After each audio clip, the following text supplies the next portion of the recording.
Avec vous sur Sud Radio jusqu'à midi pour commenter l'actualité. Ensuite, édition spéciale à suivre avec André Berkoff pour l'hommage rendu au à l'ancien président de la République, Jacques Chirac. En ce moment même, une cérémonie est en train de se tenir avec le président de la République dans la cour des Invalides. Les honneurs lui sont rendus et à partir de midi, donc ce sera une messe à Saint-Sulpice. On sera avec vous en direct. On va en parler évidemment de cet hommage populaire de ces Français qui ont fait la queue pendant des heures pour aller rendre hommage, un dernier hommage à Jacques Chirac. Et puis on parlera évidemment de Rouen. Beaucoup de questions subsistent. Le nuage est parti, la qualité de l'air est, paraît-il, revenue à la normale. Je ne sais pas bien ce que c'est que revenu à la normale, mais beaucoup d'inquiétudes, beaucoup de questions. 0826 300 300 pour commenter l'actualité aujourd'hui. Régis de Castelnau, bonjour. Bonjour. Vous êtes avocat, je rappelle votre blog Vue du droit. Vous êtes également membre de la rédaction du magazine d'Elisabeth Lévy, Causeur. Brice Nkonda, bonjour. Vous êtes conseiller régional UDI d'Île-de-France. Sophie de Menton ne devrait pas tarder à nous rejoindre. Et Dominique de Montvalon, journaliste, éditorialiste politique. Bonjour Dominique. Bonjour, merci Valérie. à vous d'être là. Alors vos coups de cœur, vos coups de gueule. Commençons peut-être par Régis. Je partageais votre coup de gueule. Je voulais en faire un sur le même sujet, mais je vous laisse faire. Qu'est-ce qu'on fait où on fait un petit échange parce que... Non, allez-y. Allez-y, on peut en parler. Doha. Doha. On me pousse dans mes mauvais retranchements. Vous pourrez en faire deux si vous voulez. On va dire que je suis islamophobe. Non, je voulais parler de la réaction de la presse française à la procédure d'impeachment de c'était pas mon coup de gueule. Trump. Ouais. Voilà. Non, mais ce sera pour une autre fois, oui. parce que j'ai eu quelques éléments forts émanant d'une partie de ma famille qui est américaine et qui dit que c'est une, c'est de la com, oui, c'est une instrumentalisation. Ça va mettre en danger le Parti démocrate. Bon, les mondiaux d'athlétisme à Doha, donc flop total sur France Télévisions. On l'a dit, Rémi Pernelet nous a donné les chiffres ce matin, 750 000 personnes, enfin moins de 800 000 personnes, donc flop d'audience totale, un stade vide, des athlètes qui ont été obligés d'abandonner. Mais qu'est-ce que c'est que ce truc ? Eh ben, c'est le sport marchandise dans ses extrêmes, je crois. Je dis extrêmes parce que c'est quand même assez extraordinaire. Il n'y a pas que l'athlétisme, il va y avoir la Coupe du Monde de foot. Hein. Et donc, si vous voulez, il y a des masses d'argent qui émane d'ailleurs de l'Occident, qui a acheté le pétrole, qui a acheté les ressources énergétiques. Et donc cet argent sert à acheter un certain nombre de choses, à construire des pays d'ailleurs, qui n'en étaient peut-être pas au départ. C'est pas péjoratif ce que je dis, c'est des modes d'organisation différents. Mais là, alors il y a je veux dire des investissements qui sont faits, immobiliers, etc. Et on s'achète des événements sportifs de façon complètement artificielle. Et alors que sur le plan géographique, sur le plan populaire, sur le plan de ces pays, tout ça n'existe pas. C'est-à-dire que on fait, on fait la Coupe du Monde de foot au mois de décembre, ce qui n'est jamais arrivé.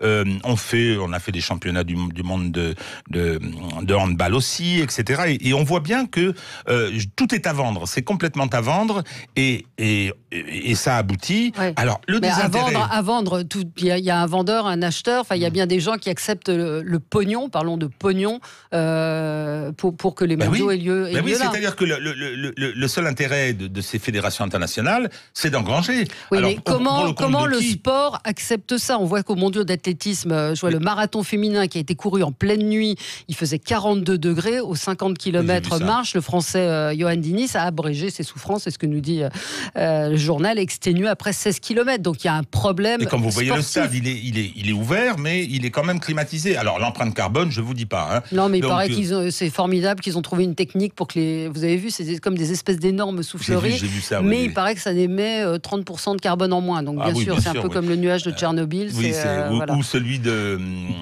Rouen. Oui, absolument. C'est plus d'actualité. Le problème, c'est que véritablement, là, on est au bout de la trajectoire sport-marchandise. On n'est pas au bout, puisqu'il va y avoir du foot, il y a une compétition. Oui, non, mais au bout, c'est-à-dire tous tant qu'ils sont. Je veux dire, toutes ces grandes fédérations qui sont devenues des monstres financiers, avec des logiques financières, des logiques de profit. Une corruption massive, des intermédiaires, c'est-à-dire tout le monde se gave de cet argent et ça débouche sur des catastrophes. Alors peut-être que la leçon va porter. J'adore l'athlétisme aussi, comme les autres sports d'ailleurs. Je veux dire, il n'est pas question que je regarde, quoi. Et attention, par défaut d'intérêt sportif, oui, c'est ça. je boycotte pas. Mais ça n'a pas d'intérêt. Dominique, un mot J'adore le sport et j'aime beaucoup le football d'abord, l'athlétisme ensuite. Alors, sur le poids de l'argent dans le sport, sur les problèmes de corruption, il n'y a rien de nouveau. Peut-être qu'on a franchi des échelons supplémentaires là. Mais il y a deux choses qui se passent qui vont entraîner forcément des conséquences parce qu'il ne faut pas être suicidaire. Premièrement, il n'y avait personne dans les tribunes. Non. Deuxièmement, même si le stade a été dans des conditions abracadabrantesques réfrigérées, quand vous faites 50 km de marche, vous êtes en dehors du stade pour les trois quarts du parcours. Et c'était absolument invivable et intenable. Donc, autrement dit, certes, les logiques que vous avez dénoncées et qui se trouvent caricaturalement illustrées à Doha doivent être dénoncées.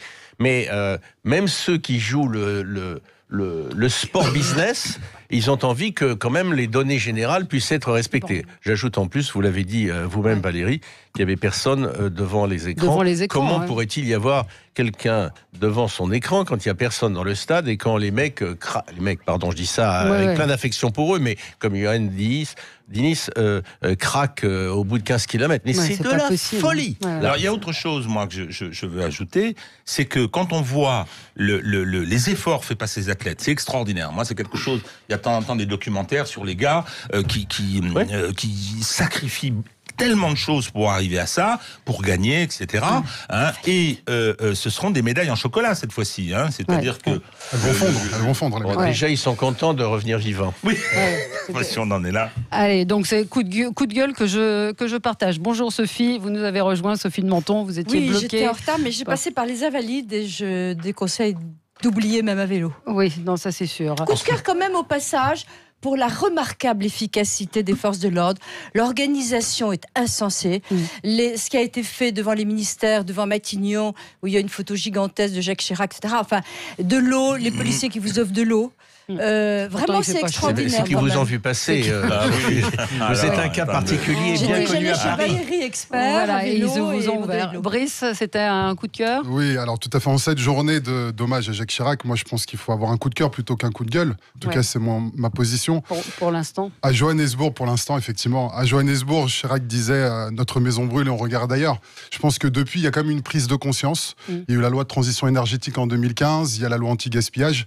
Donc on avance progressivement vers un terme qui m'est très cher, qui est celui de l'économie circulaire. Quand on va sur un marché en France, qu'on parle d'économie circulaire, personne ne comprend rien. Mais pourtant, c'est l'avenir, c'est la traduction économique du développement durable, selon moi, sans parler de décroissance, parce que c'est un terme que j'affectionne pas particulièrement. À mon avis, l'être humain n'a pas vocation à décroître, mais à évoluer. On a eu un schéma qui était un schéma d'économie linéaire, qui consiste à extraire des matières premières dans d'autres continents, transformer cette matière première dans des usines qui sont de moins en moins en France, qui causent un vrai problème d'emploi dans nos territoires. Et puis, on surconsomme, les ménages surconsomment à crédit pour ensuite jeter toutes les matières, y compris le nucléaire. Donc ce schéma-là n'est pas tenable. Et je pense qu'effectivement, il faut appuyer sur ce terme économie circulaire, il faut le démocratiser, et je pense qu'on est en train d'y arriver avec la loi anti-gaspillage qui est en train d'être votée avec Brune Poirson, et je pense effectivement que ça c'est l'aboutissement d'une prise de conscience qu'il y a eu il y a plusieurs années, mais je veux vraiment que l'économie circulaire soit un terme qui soit de plus en plus approprié par la plupart des Français. Qui n'est pas très utilisé. Exactement. Sophie, votre coup de gueule, alors peut-être, je ne sais pas si c'est le même, parce qu'on en a un petit peu parlé, c'est un article dans le Figaro, qui est en rapport avec la mort de Jacques Chirac, la maison Borgnole, qui est une maison qui a été fondée en 1820, qui organise des funérailles. Alors le truc du Figaro, c'est qu'il organise des funérailles hors normes à l'ancien président, en liaison constante avec la famille Chirac. En gros, ce sont les coulisses, c'est intitulé comme ça, les coulisses des préparatifs des obsèques de Jacques Chirac. Et il me semble, il y a un secret médical, il devrait y avoir un secret. C'est indécent, les obsèques. Un secret. Complètement indécent. Et donc, c'est en gros, on a réussi les obsèques de leur fille, donc ils ont fait appel à nous parce qu'on avait bien bossé. Mais pire, il y a la taille du cercueil. Il y a la taille du cercueil, le fait qu'il y ait 2 cercueils qui aient été faits, que pour respecter la largeur habituelle de 73 cm a été conservée, mais la longueur a été portée à 2,08 m. Mais en quelle tant que indécence. Chef d'entreprise d'un mouvement qui s'appelle Éthique, je trouve ça scandaleux. Absolument. Et il y a un secret professionnel dans toutes les professions. que ce soit, il n'y a pas que les médecins, il y a tout le monde. Et je trouve que c'est vraiment pas éthique d'avoir fait ça. Ils se sont fait une publicité dont ils n'ont pas besoin et qui est parfaitement indécente. Qui inciterait à aller chez leurs concurrents. C'est pas faux. C'est pas faux. À moins qu'on veuille être enterré comme Chirac, parce que maintenant... Non, mais j'entends bien. Enfin, donc c'était... j'avais un deuxième petit coup de gueule, si vous vouliez bien, éventuellement. Sûr. C'est le ticket de caisse provisoire sans mention de la TVA, avec la note de restauration définitive.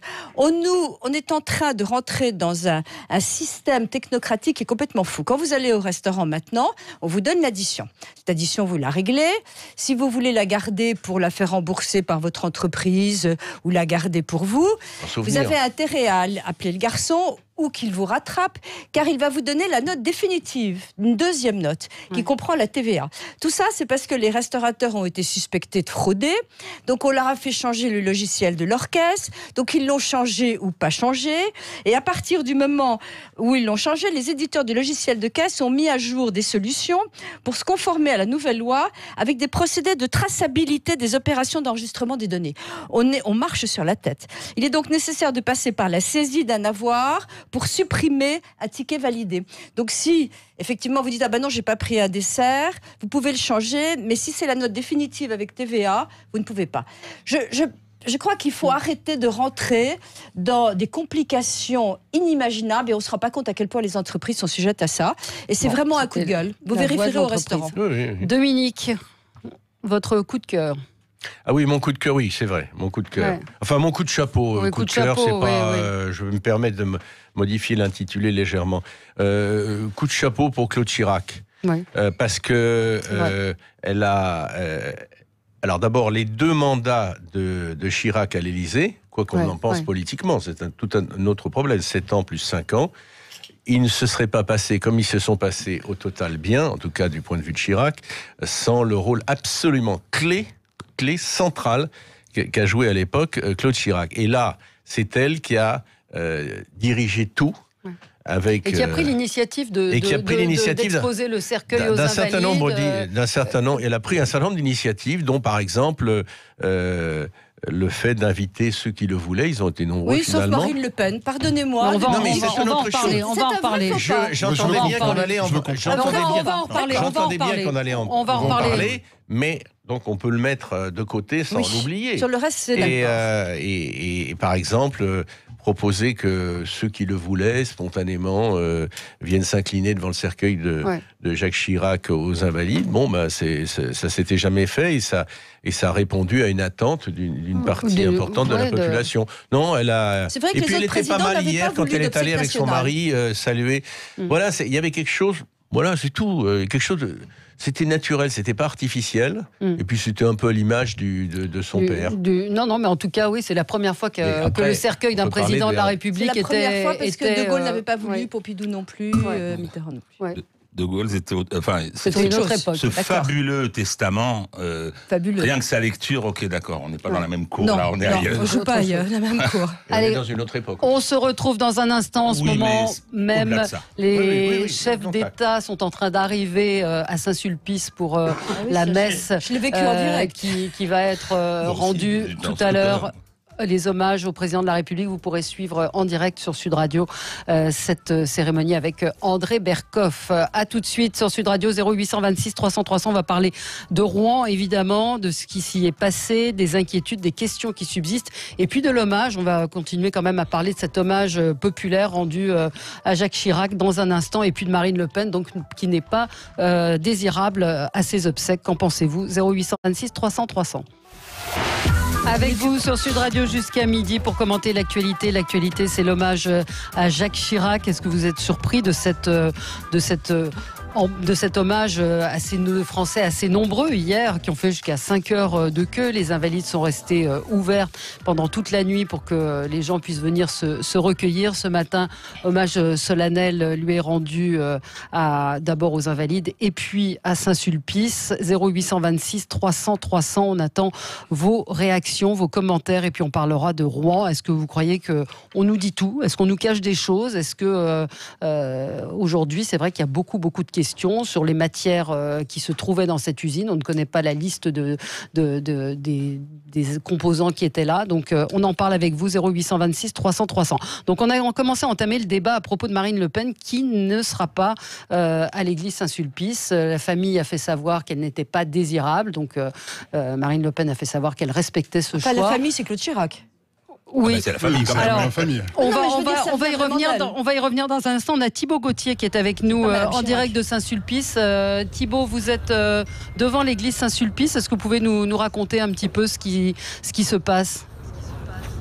Oui Valérie, bien la place se remplit gentiment, doucement. Alors c'est vrai que c'est pas facile d'accéder à cette place Saint-Sulpice parce qu'il y a un important dispositif de sécurité avec des forces de l'ordre, et c'est à noter qu'ils ne sont pas dans la tenue habituelle. Ils ont une tenue de cérémonie, vous savez, avec une chemise blanche, des gants blancs et puis une petite cordelette rouge à l'épaule, voilà, pour marquer leur hommage eux aussi à Jacques Chirac. La place Saint-Sulpice, elle n'est pas complètement pleine pour l'instant, mais elle va se remplir petit à petit devant les écrans de géants qui pour l'instant retransmettent la cérémonie qu'Emmanuel Macron est en train de donner aux Invalides, une cérémonie militaire. Et en attendant, c'est donc Édouard Philippe qui est devant les marches de l'église Saint-Sulpice, et c'est lui qui fait l'accueil aux très nombreuses personnalités qui affluent et qui entrent dans cette église Saint-Sulpice. On a vu aussi des journalistes, Patrick Poivre d'Armor, avec qui il y a eu beaucoup de débats sur les plateaux de télévision, notamment les principales personnalités politiques de droite comme de gauche, les ministres évidemment, et puis on attend tous les présidents vivants, encore vivants évidemment, Valéry Giscard d'Estaing, Nicolas Sarkozy, François Hollande. Ils arriveront probablement tout à l'heure en même temps qu'Emmanuel Macron, lorsque la voiture qui apportera la dépouille de Jacques Chirac s'élancera des Invalides jusqu'ici place Saint-Sulpice, où beaucoup de monde est venu pour rendre hommage à Jacques Chirac, avec des premiers applaudissements tout à l'heure lorsque Claude Chirac est entré dans l'église Saint-Sulpice il y a un petit quart d'heure de cela. Est-ce que Bernadette Chirac était avec elle ? Alors non, on n'a pas encore vu Bernadette Chirac. C'est vrai que je parlais avec les nombreux Français qui sont venus lui rendre hommage. Il n'y a pas que des Français, on a vu aussi des Italiens, des personnes originaires d'Afrique. Et puis il faut le préciser, sur en haut des marches de l'église Saint-Sulpice, le drapeau français et le drapeau européen. Et ça c'est important parce que si Jacques Chirac, au début de sa carrière politique, n'était pas forcément pro-européen, il était devenu au fil des années, avec notamment son engagement pour le oui au référendum. Voilà, on va suivre petit à petit les arrivées des différentes personnalités. J'ai pas encore vu Bernadette Chirac. Merci, et on vous retrouvera tout au long de cet hommage. Thibaut Gauthier, vous êtes donc devant l'église Saint-Sulpice, et je rappelle, édition spéciale à partir de midi sur Sud Radio. Une trentaine de chefs d'État et de gouvernements étrangers sont attendus. Il y aura également Jean-Claude Juncker. Beaucoup d'hommages évidemment à l'étranger qui ont été rendus à l'ancien président de la République, et donc grande absente Marine Le Pen. Donc pour vous, Brice Nkonda, c'est légitime qu'elle respecte, qu'elle n'y soit pas ? Je vais peut-être avoir... Alors, je vais peut-être avoir une voix dissonante par rapport à d'autres collègues du plateau. Ouais. Je pense que c'est tout à fait logique. C'est dans la continuité. Depuis le faux pas de 1983 avec l'élection de Dreux, où en tant que chef de parti politique, il entérine un accord avec le Front National, il a toujours eu la même position, le même positionnement. Donc c'est ça qui a continué. On l'a vu encore en 2002 où il s'est fait rempart, où il n'a pas participé au débat d'entre-deux tours avec Jean-Marie Le Pen. Et je pense que Claude Chirac, si effectivement elle a pris cette position, c'est qu'elle est la mieux placée, elle le connaît très bien son père. Et à mon avis, elle est dans cette continuité-là. Donc ça ne m'étonne pas. Le convoi est en train de quitter les Invalides pour se rendre place Saint-Sulpice. On voit le corbillard escorté par des motards en ce moment même, qui passent devant des Français qui sont massés devant les barrières. Sophie de Menton ? Oui, d'abord, vous posiez une question tout à l'heure à nos auditeurs en disant pourquoi est-ce que vous pensez que vous comprenez cette douleur, etc. Moi, je crois qu'au-delà de ça, c'est un peu une époque qu'on pleure.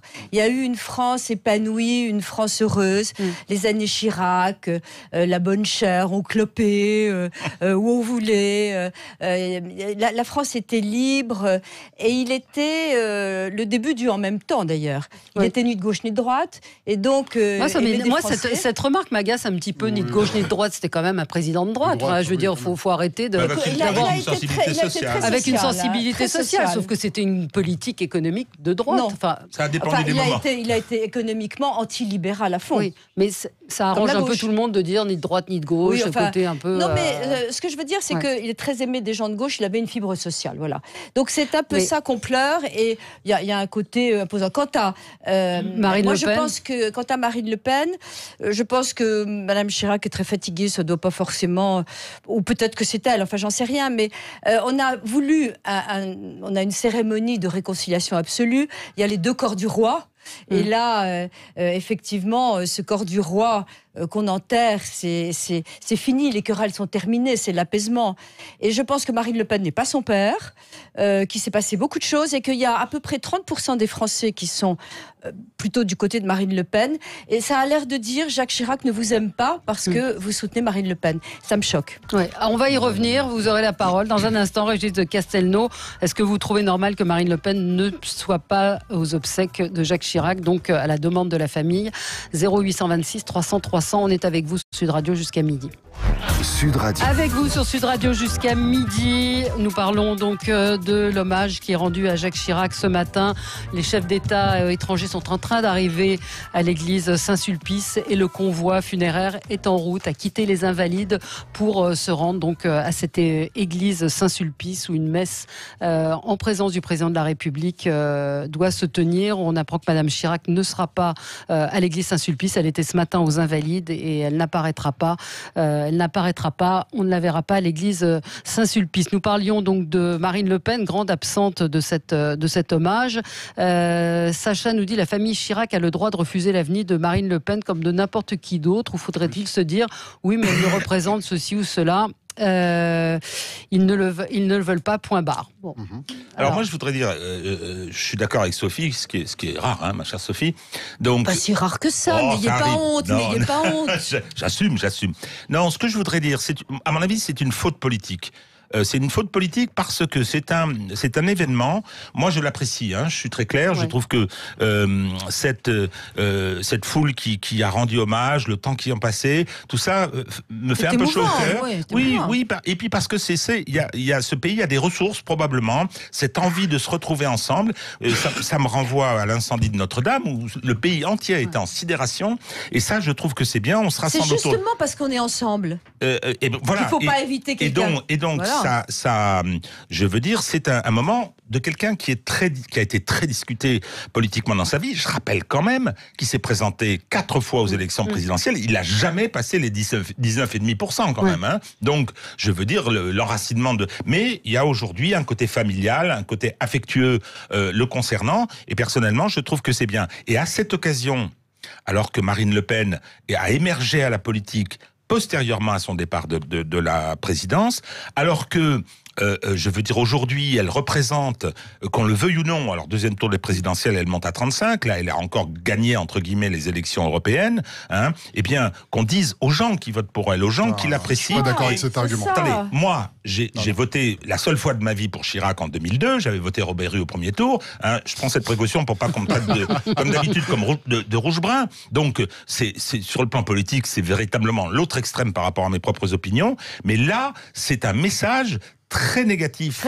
Envoyé aux électeurs, aux gens, etc. Et je trouve ça, on les rejette à nouveau. Il y a de nouveau France d'en haut, France d'en bas, et je pense que c'est une faute politique et qui m'étonne un peu de la part de Claude Chirac. Alors, j'en profite. Est-ce que la politique, c'est une question que pose une de nos auditrices, a quelque chose à voir là-dedans? Est-ce que son père qui a combattu le Front National, qui a refusé de débattre avec le Front National, quelque part, pour sa mémoire, elle se dit qu'il n'aurait pas aimé que Marine Le Pen soit là. Oui, mais c'est toute la excusez-moi Sophie, c'est toute la contradiction entre... Attendez, on a un hommage national. T'en es pas propriétaire, Claude Chirac. Je la tutoie, je ne dirais pas.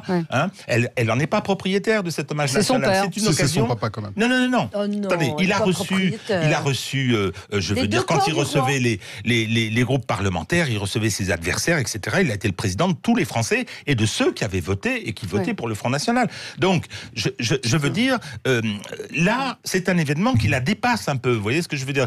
Qu'on organise les obsèques personnelles dans l'intimité, etc. Mais là, l'hommage national de la nation, de la nation, qui est particulier, c'est rare. Eh bien, je suis désolé, elle n'en est pas propriétaire. Et les gens qui sont les patrons ou la patronne du premier parti de France, j'insiste sur ce terme, je le déplore. Bon. Eh bien, c'est pas normal qu'on le dise. 0826 300 300, dites-nous ce que vous en pensez. Je suis en train de parler, Sophie. 0826 300 300, on est ensemble sur Sud Radio. Dites-nous ce que vous en pensez. Est-ce que Marine Le Pen aurait dû assister, aurait dû être autorisée d'une certaine manière à assister aux obsèques de Jacques Chirac? Dominique, on vous a pas entendu. Moi, je trouve navrant que en ce jour d'une certaine façon de quasi-unanimité nationale, il est normal qu'on parle de Marine Le Pen, qu'on ne cesse de parler de Marine Le Pen, du fait qu'elle a été invitée, pas invitée, etc. C'est quand même absolument navrant. Alors, deuxième chose, donc je le déplore. Deuxième chose, je pense que Marine Le Pen aurait été bien inspirée de ne pas se porter candidate à venir assister à ces obsèques. Tout à fait. Elle est d'une certaine, ça aurait été le chemin d'une réconciliation ou d'une conciliation républicaine par étapes. Il y a encore des étapes à franchir. Elle est comptable, qu'on le veuille ou non, même si je ne mets pas un signe égal entre son père et elle, politiquement parlant, elle est comptable d'une histoire qui a été marquée par une violence absolument inouïe entre les gaullistes et l'extrême droite. Et Marion Maréchal ensuite, non plus dehors. Marion Maréchal ne s'est pas portée candidate, vu les propos. On ne se porte pas candidate à aller à un enterrement, Dominique. Bon, ça a été annoncé partout. Non, mais ça a été dit. Je vais y aller. L'expression est très malheureuse. Je veux dire qu'elle est républicaine, elle veut incarner la France. Bon. Il y a un président de la République qui meurt, elle va à l'enterrement, c'est pas se porter candidate. Moi, je respecte tout à fait votre point de vue. J'abrège. Je regrette qu'on ne parle que de ça, mais c'est normal qu'on en parle. Deuxièmement, je pense qu'elle n'aurait pas dû se porter, pas dû vouloir venir. Peut-être ma formulation, se porter candidate, était une formulation que je retire, qui est malheureuse. Elle n'aurait pas dû vouloir venir. Et je n'oublie pas quand même un contexte global qui a été historiquement sous la Ve République. C'est comme ça, même si je ne mets pas un signe égal entre le père et la fille. La lutte à mort entre les gaullistes et l'extrême droite. Et ensuite, une lutte sans merci entre Jean-Marie Le Pen et notamment Jacques Chirac, qui s'est traduit par le fait que Jacques Chirac n'a pas voulu faire le débat du second tour avec le candidat Jean-Marie LePen. On s'en souvient, ça en dit long. C'est fini cette époque. Il a eu raison. C'est fini. Oui, écoutez, je vais vous dire une chose. Dominique. Et Sophie, je vous aime beaucoup, je le dis officiellement. Mais là, vous n'allez pas m'aimer. Monsieur Non, je vais vous dire. Non, enfin bon, laissons ce vocabulaire qui est là aussi inadéquat de ma part. On parle journalisme, on parle politique, c'est effectivement, je dois rester dans le sérieux. Écoutez, il y a 2 jours, on a assisté. Alors, c'était pas elle, d'accord. C'était la nièce. Marion Maréchal, avec Éric Zemmour, que je connais depuis toujours, comme journaliste, qui a débuté au Quotidien de Paris, qui est quelqu'un de très intéressant et tout, mais attendez, mais j'étais terrifié devant mon écran en écoutant le discours d'Éric Zemmour. Qui se banalise. On va en reparler, nous demain dans l'émission Média. Il y a quand même un climat qui est étrange, on peut pas. Alors, d'accord, l'homme est mort. Tout le monde appelle à la censure de ce camp-là. Zemmour, avec lequel je suis en désaccord radical. Mais j'appelle pas à la censure, il était pas tous en même temps. Oui, non. Aujourd'hui, on dépose plainte et compagnie. Donc, je pense que c'est très grave de censurer. Très grave de censurer. Non, mais attendez, je partage ce que vous dites sur le fond, mais. C'est les conséquences. Mais attendez, on fait quoi alors? La guerre civile? Alors pas du tout. Il y en a qui ont envie de la faire de l'autre côté, c'est clair. La guerre civile, c'est refuser l'enterrement. Je pense que c'est sacré un enterrement, par définition. Allez, on va prendre nos auditeurs en ligne. On va parler de l'hommage qui est rendu à Jacques Chirac. Et alors, ce que j'aurais fait chez TL. Une auditrice me dit arrêtez de parler de convoi funéraire. On dit un convoi funèbre. Mais j'ai vérifié sur le site des pompes funèbres générales et on peut dire funéraire également. également. Mais Voilà. c'est vrai qu'elle a raison. Je pense qu'il vaut mieux dire le convoi funèbre qui en ce moment est boulevard Saint-Germain, si je puis dire, qui est boulevard plus grave, oui. Et qui avance à toute petite allure. Qui avance à toute petite allure. Ils sont passés devant l'Assemblée nationale. Il est escorté d'une vingtaine de motards. On a vu arriver le président de l'Assemblée nationale à l'église Saint-Sulpice. Donc toutes les personnalités. On voit le Premier ministre également et les chefs d'État étrangers qui sont également arrivés. Le président italien, de nombreuses personnalités. Vous pourrez suivre donc cet hommage tout à l'heure sur Sud Radio à partir de midi avec André Berkoff. On a Jean en ligne avec nous. Bonjour Jean. Oui, bonjour. Et merci pour votre émission. Et merci Jean. Bonjour à tous les gens qui sont avec vous là.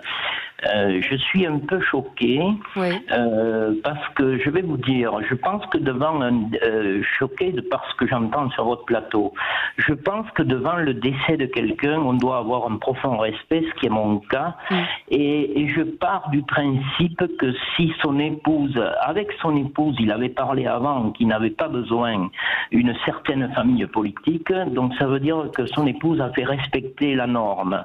Et je pars du principe, moi j'ai été concerné comme ça dans ma famille, où un membre de ma famille a demandé de n'avoir personne à son décès, on l'a respecté et on a fait les choses dans l'ordre. Je pense que devant un mort, qu'il soit président de la République ou domestique ou jardinier dans une campagne, eh bien on le respecte. Voilà, oui, Jean, vous avez raison, mais à titre privé. C'est-à-dire que là, je disais toujours ce concept des deux corps du roi. C'est le président de la France, donc il n'appartient plus à sa famille. Il y a 10 chefs d'État étrangers.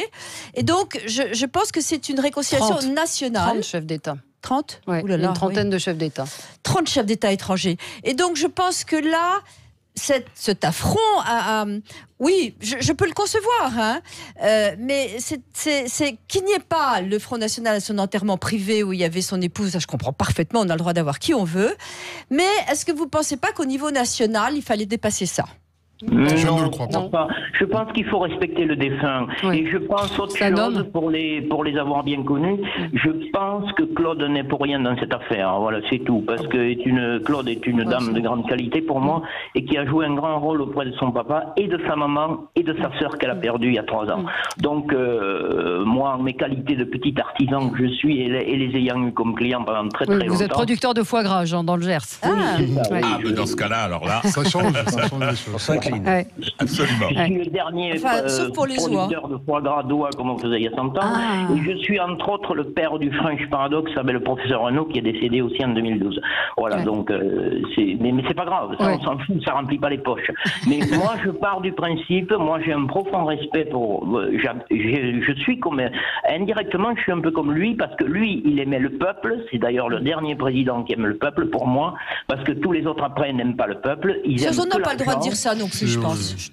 Si, non, ils aiment l'argent, mais ils n'aiment pas le vrai peuple. Non, attendez, c'est pas le jour de reprendre les polémiques. Non, je ne prends pas les polémiques. Qu'est-ce que c'est sinon ça? Non, mais c'est pas grave. Non, mais c'est pas grave. C'était un monsieur de grande qualité. Après, c'est un point de vue, oui, c'est un point de vue, oui. On ne va pas plus loin. On le respecte. S'il a décidé qu'il soit seul, ou du moins qu'il y a des personnes qui ne soient pas avec lui, c'est son droit. Voilà. Merci Jean de nous avoir appelés. Merci à vous. On a Michel en ligne avec nous également qui voulait réagir sur le sujet. Bonjour Michel. Oui, bonjour. Eh bien, écoutez, moi je trouve que l'hommage est tout à fait légitime, et je pense que bon nombre, notamment parmi ces détracteurs, doivent être étonnés de l'ampleur effectivement que cette journée hier a pris, et puis aujourd'hui. Maintenant, pour moi, Jacques Chirac, c'est le dernier des gaullistes. Donc à ce titre, effectivement, il rassemblait un grand nombre de Français au-delà des clivages droite-gauche. Et bon, je pense qu'effectivement, toute la classe politique aurait dû participer, sauf ceux qui ont calomnié tout au long de leur carrière. Mais bon, toute la classe politique devrait être présente. Devrait être présente, oui. Allez, merci beaucoup. Merci à vous. On a Marie également. Bonjour Marie. Oui, bonjour. Bonjour à tous. Bonjour. Oui. Moi, je suis tout à fait d'accord avec Sophie de Menton parce que les hommages nationaux, c'est payé avec nos impôts. Donc, tout le monde doit être représenté. Tout le bout de la France doit être représenté. Donc, Marine Le Pen avait toute sa place. Même si je ne suis absolument pas de son bord politique, mais je pense que quand les gens se sont déplacés pour signer le livre d'ordre de condoléances, il n'y a pas eu de filtrage. Tout le monde est venu, de droite, de gauche, les Le Penistes ou pas Le Pénistes, enfin voilà. Je veux dire, il fallait rassembler. Voilà, tout le monde a le droit d'être représenté. Tout le monde a le droit de... Ça me paraît une position noble et morale. Non, beaucoup, oui. Enfin, vous êtes nombreux à le dire. Cérémonie nationale avec notre argent, donc Marine Le Pen devait pouvoir y aller. Et je ne suis pas du tout de son bord. C'est l'État qui décide quelque part. C'est lui qui organise. Donc, non, juste, sur ce plateau, en fait, on argue de l'argument quantitatif, les 30% premier parti de France. Et on dit que de ce point de vue, il faudrait à tout prix que Marine Le Pen soit là. Il faut respecter les gens. Moi, je pense, je suis désolé. Aujourd'hui, on veut séparer le fruit. Aujourd'hui, on veut séparer le fruit de l'arbre. Il a défendu des valeurs pendant toute sa carrière. Et il veut mourir dans le respect de ses valeurs. Attendez. Donc, la a dit une chose. Là, on assiste en ce moment à l'arrivée de Nicolas Sarkozy et Carla Bruni. Voilà, je vous commente les images en direct pour les auditeurs de Sud Radio. Donc on voit Carla Bruni, le visage très grave, Nicolas Sarkozy qui la tient par la main. Voilà, les chefs d'État donc vont arriver. On attend Valéry Giscard d'Estaing dans quelques instants et puis le président de la République également qui officiera, non, il y a eu toute une polémique d'ailleurs là-dessus, absolument. Oui, absolument, c'est l'évêque qui officie, mais il y a eu un communiqué un peu maladroit. Maladroit de l'Élysée qui s'est excusé d'une petite erreur de protocole. Je voudrais parler de l'Union nationale pour vous répondre. C'est un moment d'union nationale. Il y en a certaines fois, on vous dit union nationale, j'apprécie pas trop. Là, c'est fort, ce sont des obsèques d'un chef d'État, obsèques nationales, ça fait longtemps qu'il n'y en a pas eu. Je veux dire, on n'a pas les gens qui ont été rendre hommage. On leur a pas demandé leur carte d'électeur avant de les laisser rentrer. Ils ont pu le faire. Ils ont pu le faire. Ils ont pu le faire. Et alors, donc, là-dedans, il y a sûrement des gens qui ont voté Marine Le Pen. Entendre ça, ils se sentent insultés. Mais que Jacques Chirac les ait combattus, que Dominique trouve qu'il y a c'est la même épicerie familiale. Hein. Je pense que le FNRN, c'est la même épicerie familiale. Je n'ai pas employé le mot d'épicerie. Non, c'est moi qui l'emploie. Non, mais moi, je précise, j'ai pas employé le mot d'épicerie. Allez, on se retrouve dans un instant. À tout de suite. Non, absolument. On parle politique. Allez, à tout de suite. On est avec vous sur Sud Radio jusqu'à midi. Avec vous jusqu'à midi sur Sud Radio, on vous donne la parole au 0826 300 300. Je suis avec Régis de Casneldo, Brice Nkonda, Sophie de Menton et Dominique de Montvalon. On va parler de Rouen, on va en parler très longuement. Je pense que le temps du deuil de Jacques Chirac était important à respecter parce que certains nous reprochent de ne pas assez parler de Rouen. Je pense que les médias ont bien commenté et repris l'affaire, mais c'était aujourd'hui, en ce moment où on est en train de rendre hommage à Jacques Chirac, c'était important d'en reparler. Beaucoup de questions donc à propos de ce qui s'est passé, de l'explosion de cette usine classée Seveso. Beaucoup de questions, beaucoup de gens qui doutent qu'on nous dise réellement la vérité, beaucoup d'inquiétudes, de scepticisme. On ne sait pas bien ce qu'il y avait dans cette usine. Les résultats sur les composés organiques volatiles sont tous inférieurs au seuil de quantification, donc trop faibles pour être mesurés, font apparaître un état habituel de la qualité de l'air sur le plan sanitaire. Oui, mais voilà, quid des suies à court et à long terme? Est-ce qu'on sait ce qu'il y a dans ces produits? L'État veut être rassurant. Est-ce qu'ils ont raison de communiquer comme ça, les uns les autres? Dominique? Moi, il y a un climat complotiste à propos de ça. C'est-à-dire, on sait des choses, on nous les cache. Hein, c'est d'ailleurs très dans l'air du temps. Moi, je crois que c'est très préoccupant ce qui s'est produit là, qu'on peut avoir de très mauvaises surprises, mais que la réalité est que on ne sait pas, ou très partiellement, où on ne sait que très partiellement les tenants et les aboutissants du drame, car c'est un véritable drame qui s'est produit à Rouen. Donc on a eu droit pendant 3 jours, hein, et ça continue un peu d'ailleurs, avec notamment en vedette le préfet qui a été particulièrement médiocre. On a eu droit à un exercice d'équilibre, dire ce que les autorités pensaient savoir, mais ce n'était pas rassurant. Dire on vous dira tout, mais quand et sous quelle forme? Non, on est dans une situation qui est extrêmement préoccupante, qui ne relève pas du on nous cache tout, on nous dit rien, mais qui relève de aujourd'hui, aujourd'hui, c'est compliqué. On ne sait pas ni les causes. C'est l'étonnant. Ni les conséquences. Où on ne le sait que très très partiellement. On ne sait pas pourquoi cette usine a explosé, effectivement. Non, on ne sait pas du tout. Vous avez remarqué qu'il y avait un seul représentant de l'entreprise qui a fini par parler pour dire, là, les bras vous en tombent. Enfin, au moins, de son point de vue, il était honnête. Il ne pensait pas pouvoir dire autre chose. Il dit, je ne comprends absolument pas la zone où a eu l'explosion. Il y a plein de sous-entendus là-dedans. La zone a eu l'explosion, il n'y avait personne, il n'y avait pas de raison que, etc., etc. Non, on est dans un embarras profond. Oui, alors Brice, je vous en prie, Madame de Menton. Non, je voulais dire justement que souvent je reprochais aux commentateurs de parler de... On n'en sait pas plus que les auditeurs. Oui. On ne sait absolument rien sur cette affaire. Donc, moi, je veux bien en parler très longuement, mais on n'en sait rien. Je veux dire qu'effectivement, le chef d'entreprise, c'est le premier qui pourrait un peu comprendre. Il ne s'est pas exprimé. Et dans beaucoup d'accidents de ce type, même Notre-Dame, on n'a pas compris. Non. Donc, c'est très difficile de diagnostiquer d'où ça vient. La deuxième chose, c'est que il y a des analyses qui sont faites, mais ça doit être très compliqué. On donne des consignes de sécurité. Dans ce cas-là, est-ce qu'on doit rassurer les Français quand on ne sait pas? Je crois que ça sert à rien de paniquer les gens, moi. Non, mais est-ce qu'on peut dire non, il y a des principes de précaution. On peut leur donner des indications pour se protéger. Ce qui a été fait de façon un peu exagérée, semble-t-il. J'entendais un agriculteur qui avait donné du fourrage à ses vaches qui n'étaient pas sorties de l'étable. Il a donné du fourrage qui avait été séché, pas contaminé par on ne sait pas quoi d'ailleurs. Et on lui a ordonné de jeter toute sa production de lait. Donc j'ai trouvé ça, il était désespéré cet homme et exagéré. Donc il faut faire attention parce qu'on tombe d'un excès dans l'autre. Oui. On voit Valéry Giscard d'Estaing. Alors je vous dis, oui, il y en a qui me disent si on veut voir des images, on va sur les chaînes d'infos. Il y a des gens qui sont en voiture, qui conduisent, donc on vous raconte ce qui se passe. Le président de la République vient d'arriver avec Madame Macron à son bras. Et on a aperçu le président Giscard d'Estaing. Le dernier qui est arrivé. Qui a l'air fatigué. Voilà. L'œil vif et la démarche fatiguée. Alors, Brice. Oui, par rapport à ce qui s'est passé, je rejoins exactement ce qui a été dit. C'est qu'en fait, on a aussi une communication qui est ambivalente, voire schizophrénique. On a Madame la ministre qui nous dit qu'il y a une réelle pollution. Et de l'autre côté, on ne sait pas, il n'y a pas de transparence sur ce qui s'est passé dans cette usine. Donc je dirais que le minimum, ce serait de nous dire très précisément ce qui s'est passé. Ouais. Personne aujourd'hui n'est en capacité d'établir un diagnostic et de dire, en tout cas, on sait que c'est préoccupant, on sait que c'est grave.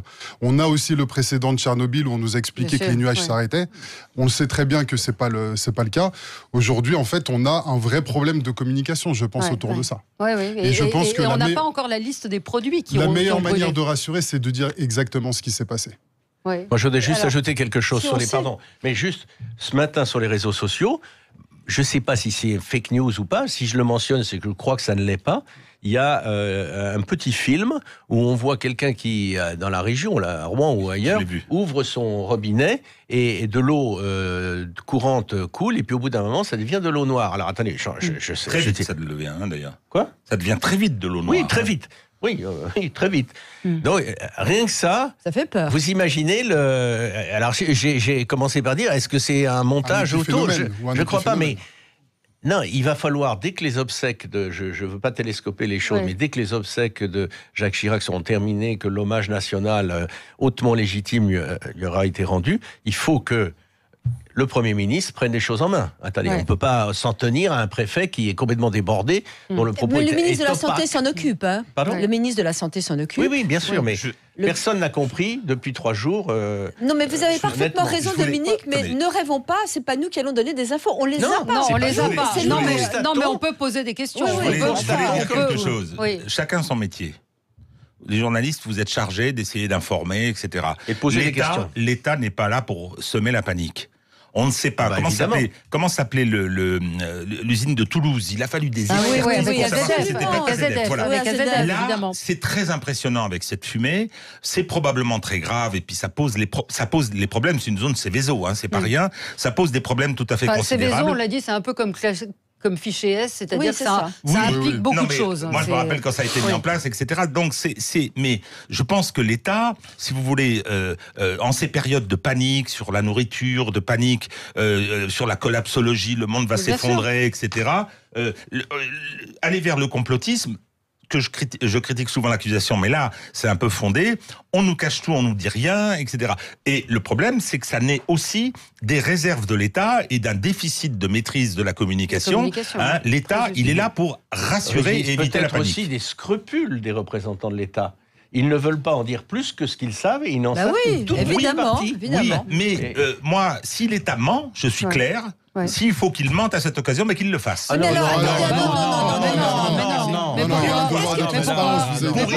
Dans un premier temps, pour éviter les effets de panique. Mais vous avez... Vous l'aggravez complètement. Non, il ne s'agit pas de dire que tout va bien et que personne... S'il y a du danger, il faut évacuer les gens. Qu'est-ce qui s'est passé, moi? Mais s'il y a du danger, vous dites aux gens, vous évacuez la zone, on ne rouvre pas les écoles, vous ne mangez pas les fruits et les légumes. Vous dites pas aux gens, comme on a dit à Tchernobyl, il n'y a pas de problème. Calmez-vous, il n'y a pas de risque pour l'instant. Qu'est-ce qui s'est... Moi, j'étais Non, mais vous avez raison, il y a simplement le moment de tir. J'étais en zone hors, j'avais pas de GSM pendant 2 jours, j'étais comme un roi, et je débarque, et qu'est-ce que je vois? Il y a un truc qui a provoqué beaucoup d'inquiétude, c'est qu'on disait aux gens, il n'y a pas de problème, et puis les gendarmes, ils avaient des masques à gaz. Donc, c'était l'affolement. Donc, non, on me comprend pas quand je dis, il faut que l'État... Non, faut pas dire mentir. C'est un peu provocateur. Non, mais oui, mais... mentir par omission quand il s'agit, si vous avez des mouvements de panique qui commencent, etc. La maîtrise d'une catastrophe civile, c'est un vrai boulot. Dur, compliqué. Donc voilà. On aura l'occasion d'en reparler, bien évidemment. Et pardon à Paul qu'on n'a pas pu prendre devant votre ferveur à débattre de ce sujet. Voilà. Non, mais je comprends. Sérieux, non pas qu'il mente, mais qu'il rassure. Sujet sérieux. C'est grave. Oui, mais s'il faut faire du mensonge par omission pour rassurer, je suis plutôt pour. Voilà ce que je voulais dire. Le convoi funèbre vient d'arriver à l'église Saint-Sulpice. On voit que tout le monde est installé pour la cérémonie. Et je vous laisse suivre cette cérémonie avec André Berkoff, édition spéciale sur Sud Radio. À suivre. Très bonne journée à vous. À demain.